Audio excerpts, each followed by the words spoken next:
For Georgia Now News, I'm Jenna Eason.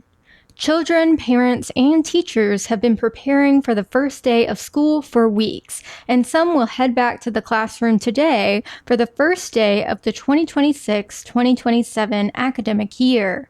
Several schools across Georgia welcome back children Monday, including Atlanta Public Schools, Cobb County Schools, and Bibb County Schools.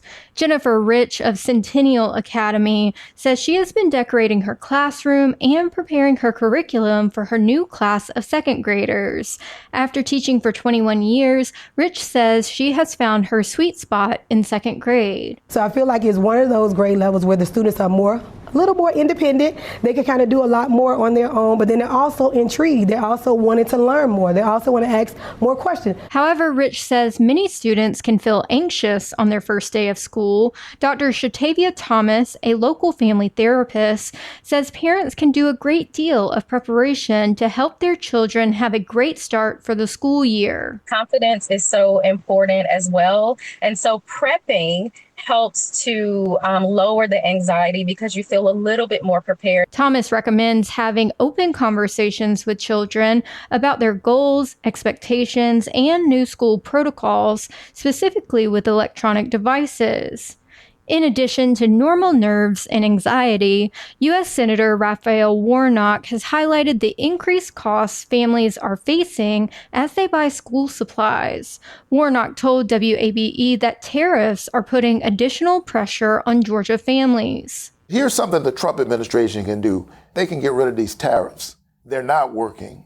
We're seeing the ways in which it's increasing the price of everything. A report from Warnock's office found that common school supplies, such as notebooks and index cards, have increased in price by more than 20%. School supplies for a single child can cost more than $130. Also be mindful that it is likely traffic will be more congested Monday as everyone gets back in the routine of going to school. A small-town fire department is the latest in Georgia to change its shift schedules for firefighters to reduce burnout.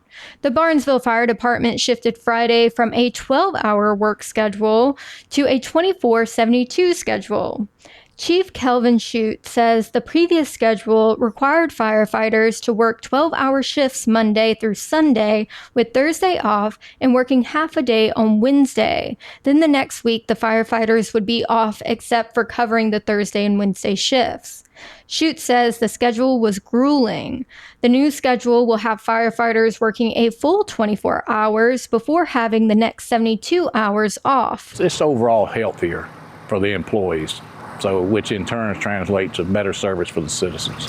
Shute says this new model is being adopted across the state and country. The Current reports that more than 1,000 Georgia Democrats gathered in Savannah Saturday for a pep rally and strategy session. The party's message was unity as it attempts to get as many seats this midterm election as possible, including the governor's seat for Democrat Keisha Lance Bottoms and maintaining U.S. Senator Jon Ossoff's seat. The state party announced last week that it will staff 30 field offices across Georgia with 60 full-time field organizers and 100 staffers. These employees will work with Democratic candidates up and down the ballot to get elected in November.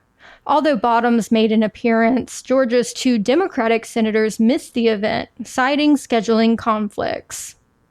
2 Democratic candidates head into a runoff election to serve Georgia's 13th congressional district for the rest of U.S. Representative David Scott's term. Scott passed away in April, leaving the seat vacant. Candidates Marcy Scott and Everton Blair will battle it out August 25th for the seat. We all thought we had a small earthquake in Gwinnett County last Wednesday, but it turns out the shaking was caused by a quarry blast. The U.S. Geological Survey reclassified the 2.3 magnitude event from an earthquake to a quarry blast. It is common for small quarry blasts to be mistaken for earthquakes. The location where the seismic waves were detected was near the Vulcan Materials quarry. That's what's happening in Georgia now. For news anytime, check out our website at heregeorgianow.com. You can also download our app from the App Store or the Google Play Store. And to stay up to date on our content across all our platforms, follow us on Instagram at heregeorgianow and Facebook at Georgia Now. I'm Jenna Eason.